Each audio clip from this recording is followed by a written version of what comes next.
Sir నమస్కారం. Sir మొన్న శాసనసభలో కూడా దీనికి సంబంధించినటువంటి చర్చ జరిగింది.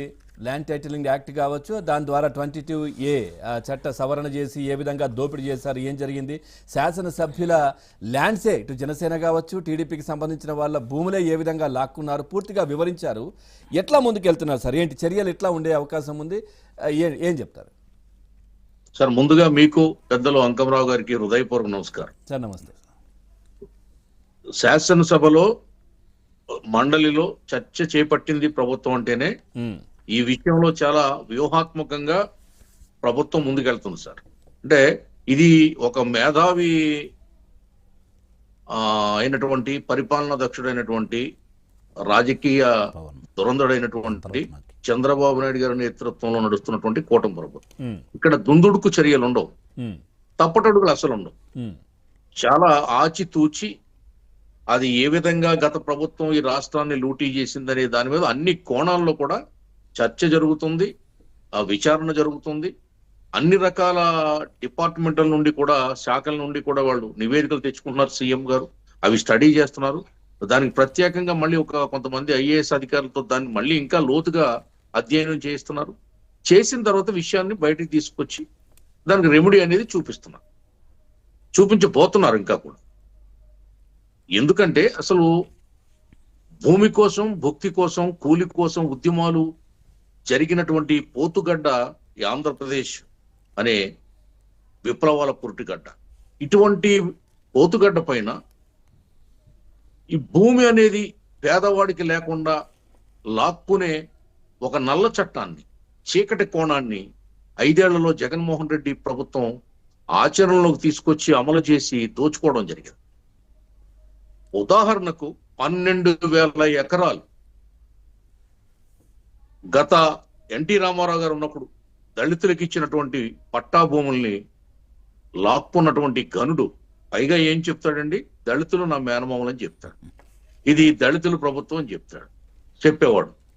ఎస్సీలు, నా ఎస్సీలు, నా ఎస్టీలు, నా మైనారిటీలు, నా బీసీలు అని చిలక పలుకులు పలికేవాడు. అటువంటి వ్యక్తి పేదవాడికి ప్రభుత్వం ఎప్పుడో ఎన్టీ రామారావు గారు 40 ఏళ్ల క్రితం ఇచ్చినటువంటి ఆ పట్టా భూముల్ని, పట్టా భూములు కూడా లాక్కుని దోచుకున్నటువంటి భూ బకాసురుడు జగన్మోహన్ రెడ్డి. ఆ భూదాహాన్ని, ధనదాహాన్ని రాష్ట్రం అంతా కూడా ప్రయోగించి ఈవేళ అతని పార్టీకి 11 సీట్లతో ప్రజలు పనిష్మెంట్ ఇస్తే అడ్రస్ లేకుండా పోయి ఈవేళ మళ్ళీ ఏదో గగ్గోలు పెడుతున్నాడు. అది ఇది అని చెప్పి గగ్గోలు పెడుతున్నాడు. బెంగళూరు నుంచి వచ్చినప్పుడల్లా ఒక ప్రెస్ మీట్ పెట్టి ఒక పనికిమాలిన మాటలు మాట్లాడుతుంది. ఆఖరికి సినిమాల్లో ఒక సీన్ కి డైలాగులు రాసేటప్పుడు కూడా సింక్ అవ్వాలి. ఆ సీన్ కి, డైలాగ్ కి, స్టోరీకి, స్క్రీన్ ప్లే కి సింక్ అవ్వాలి. ఈ జగన్మోహన్ రెడ్డికి రాసిచ్చేది ఇందాక పెద్దలు అంకమరావు గారు చెప్పారు. ఎవరు రాసిస్తారో తెలియదు, మీరే చెప్పారు. మరి రాసిచ్చేది వాళ్ళకి స్పృహుండి రాస్తున్నారో స్ఫూర్తులు రాస్తున్నారో కూడా అర్థం కావట్లేదు. ఆయన పరిపాలనకి, ఆయన బిహేవియర్ కి సంబంధం లేని డైలాగులు అని చెప్తాడు ప్రెస్ మీట్ లో. పోలు పొంతం లేని, తాడు పొంగడం లేనటువంటి, తల తోకలేనటువంటి విషయాన్ని ప్రస్తావిస్తాడు. పరిపాలన కూడా ఆ విధంగా చేసుకొచ్చాడు. కాబట్టి 1, 2 సర్పు ప్రభుత్వం ఈవేళ అసెంబ్లీలో విషయాన్ని ప్రస్తావించిందంటే చాలా సీరియస్ గా ఉంది. దీని మీద బోఫోర్స్ కుంభకోణం కంటే చాలా పెద్దదని చెప్పారు. అసలు ప్రపంచంలో ఇంతకంటే పెద్ద కుంభకోణం ఇంకేమీ లేదు.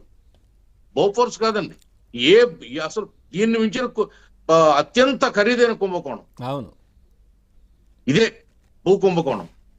ఆచార్య వినోబా భావే భూదానోద్యమాన్ని తీసుకొచ్చి దేశమంతా తిరిగి ఆ ఉద్యమం ద్వారా సేకరించినటువంటి విరాళాల రూపంలో సేకరించిన భూములు, లక్షలాది ఎకరాలు ఇవాళ రాష్ట్రంలో ఉంటే ఆ భూముల్లో ఇవాళ 25 జిల్లాల్లో కూడా కార్యాలయాలు కట్టిన ప్రభుత్వం ఇతను. ఆ భూముల్లోనే 22A. సార్ నిజంగానే ఏం చేయబోతున్నారు అవన్నీ ఏంటది? అంటే ఈ ప్రభుత్వం పడిపోయి కూటమి ప్రభుత్వం వచ్చిన తర్వాత కార్యాలయాలకు సంబంధించినటువంటి పూర్తిగా కూడా మనం చూపించాం కదా. సో ఏం చేయబోతున్నారు, ఎక్కడి వరకు వచ్చింది దానికి సంబంధించినటువంటి పని? సార్ రేపటితో మన కూటమి ప్రభుత్వం వచ్చి 6 నెలలు ముగుస్తుంది. 6 నెలలు పూర్తవుతుంది. ఇది 6 నెలల తర్వాత, 6 నెలలు అంటే అది హానీమూన్ అవ్వచ్చు, లేకపోతే కొంత అధ్యయనం అవ్వచ్చు, కొంత అది ఎమ్మెల్యేలకు కూడా కొత్త అవ్వచ్చు, మంత్రులకు కూడా కొత్త అవ్వచ్చు. ఒక స్ట్రీమ్ అంటే ప్రభుత్వం పట్టాల మీద లేదు కదా సార్. ట్రైన్ ఎక్కడో ఉంది, పట్టాలు ఎక్కడో ఉన్నాయి, స్టేషన్ ఎక్కడో ఉంది, చిందరవందర అయిపోయింది రాష్ట్రం. కాబట్టి ఇప్పుడు చంద్రబాబు నాయుడు గారి 6 నెలల్లో ప్రభుత్వం అనే ఆ ట్రైన్ తీసుకొచ్చి పరిపాలన అనే పట్టాల మీద ఎక్కించారు. ఇప్పుడు నడిపిస్తున్నారు, డ్రైవింగ్ మొదలైంది. ఇంకా ఈ బుల్లెట్ ట్రైన్ స్పీడ్ అందుకోవడానికి ఇంకా కాలం ఆసన్నమైంది.